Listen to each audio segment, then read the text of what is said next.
Iubesc Master Hike. Iubesc Master Hike. Haide, Clorin, gândește-te.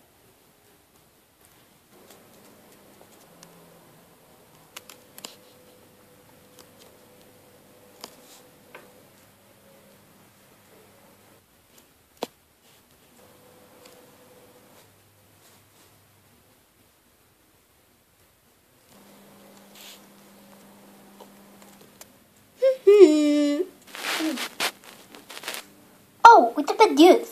Dar nu vreau să vorbesc cu el. Știi și tu bine asta. Dar înțarcă, haide. Uite, vine spre noi. Bună, Claudine.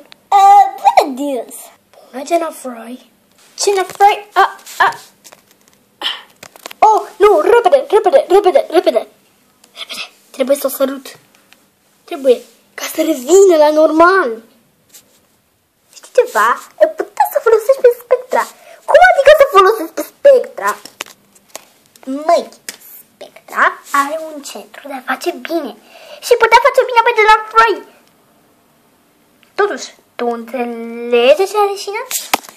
Cred că are niște probleme de sănătate, dar bine că mi-ai de Spectra. Mă duc să o duc. Ce aplicație bună! Pipi time!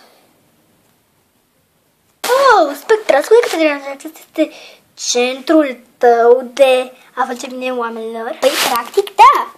Eu l-am făcut pentru a ajuta monștrii de la acest liceu. Ai putea să mă ajuți?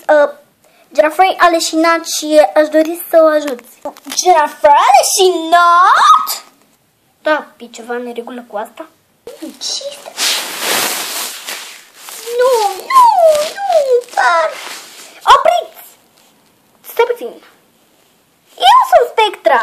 Ba nu eu. Cum e copia lucruri și te-ai îmbrăcat? Bine, nu lucruri, dar față și celelalte, cum ai putut? Eu sunt Spectra. Tu ești impostoare. Deus, împietrește-o. Nu e cum să mai împietrești, sunt o fantomă. Nu pot să o cred.